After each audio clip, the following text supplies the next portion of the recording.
What they are calling the Hughes Fire, which is happening north of us near Castaic Lake, has burned more than 10,000 acres in less than 24 hours. We had some new wildfires popping up last night. One big one, which is very LA. We've already moved on to a younger, hotter fire. All of a sudden, 4 different people at different times came to me and said, hey, Guillermo's worried that he might have to evacuate.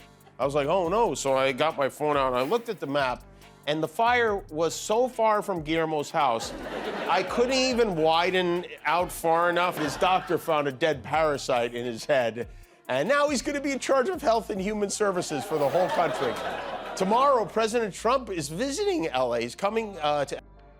Did you know that California's recent wildfires have burned through about 40,000 acres? That's like setting Central Park on fire 48 times over. But instead of rushing to help, Trump's busy playing political Jenga with people's lives. Guillermo, somebody came in and says, Guillermo said he lives 30 minutes from the fire. I was like, wait, what? Yeah, he lives 30 minutes from the fire. To get them in the same screen, like I could see the outline of the whole state. And then I'm thinking, what is he worried about? What does he keep? And then I realized Guillermo's worried he might have to evacuate is code for Guillermo wants to go home early tonight. We're 40 minutes from Disneyland. If Space Mountain catches fire, I'm not evacuating the studio.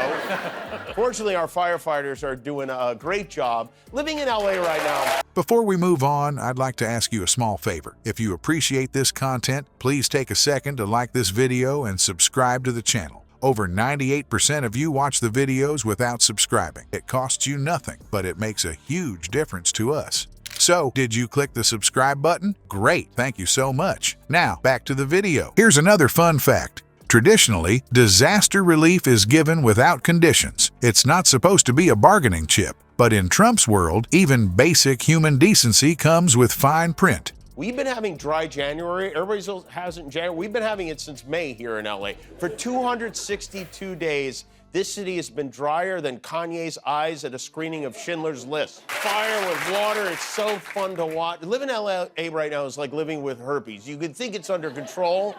You have no idea when it's gonna flare up again. The good news is we're finally supposed to get some rain this weekend. We are in the midst of a record dry spell. I looked up what was going on the last time it rained here. It was the same day we learned that RFK Jr., during his divorce negotiation, told his ex-wife's lawyers that a worm ate part of his brain. It's like he's trying to add a terms and conditions page to the concept of helping others. Well, folks, our favorite orange menace is at it again, and this time he's decided to play firefighter-in-chief. Donnie Diapers rolled into California like he owns the place, ready to save the day with his bigly brain and tiny hands. But instead of bringing water or actual help, he brought a sack full of demands. It's like showing up to a house fire with a bag of marshmallows. Not exactly what the situation calls for. So, what's Trump's brilliant plan to stop the wildfires? Apparently, he thinks California's been hoarding all the good water for fish to throw underwater raves or something. Yeah, you heard that right. While actual experts are scratching their heads and wondering if they've inhaled too much smoke, Trump's out here acting like he's the boss of H2O. But here's where it gets really wild. Our grumpy Trumpy isn't just offering bad advice, he's threatening to withhold aid unless California bends to his will. It's like he's trying to turn disaster relief into some twisted game show. Sorry, California, you didn't dance to my tune, so no water for you. It's disaster relief, not a hostage negotiation, Donnie. And get this. Some of his Republican buddies are jumping on the bandwagon. Repair Warren Davidson is echoing Trump's nonsense, suggesting that disaster relief should depend on California changing its forest management practices. Because apparently, when your neighbor's house is on fire, the first thing you do is critique their landscaping. Now, you might be thinking, surely withholding aid can't be that bad, right? Wrong. Experts are warning that it could be absolutely devastating. Jesse Keenan, a smart cookie from Tulane University, says withholding federal aid could seriously mess up recovery efforts and make future disasters even worse. It's like trying to put out a fire by throwing gasoline on it. Not exactly a winning strategy. Daniel Farber, another brainiac from UC Berkeley, points out that if the feds boycott disaster relief, communities could be dealing with the fallout for years, maybe even decades.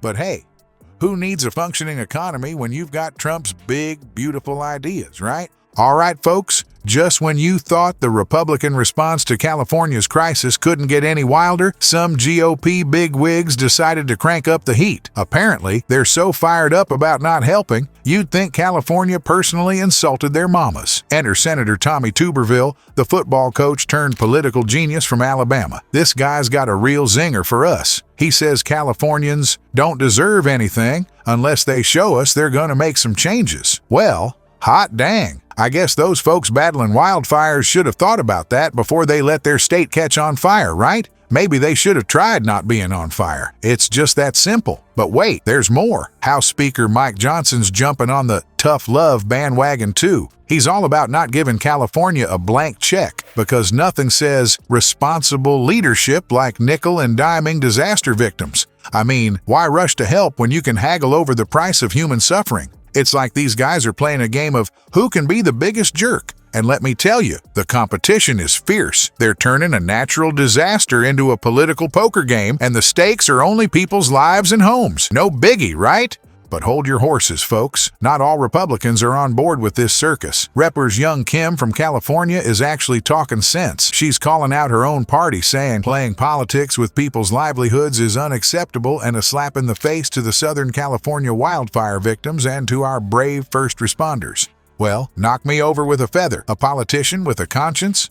What's next? Trump admitting he lost the election. Now, some of these GOP hotshots are trying to justify their stinginess by claiming California's been naughty. Speaker Johnson's got it all figured out. It appears to us that state and local leaders were derelict in their duty in many respects. Oh, well, if it appears that way to you, Mike, then by all means, let's punish the entire state. Who needs facts when you've got hunches, right? But here's the kicker. This whole conditional aid nonsense isn't just mean-spirited. It's a break from how we've always handled disasters. Experts are warning that this could set a dangerous precedent. Imagine if every time a disaster struck, we had to go through a political circus before sending help. It'd be like trying to put out a fire with a committee meeting.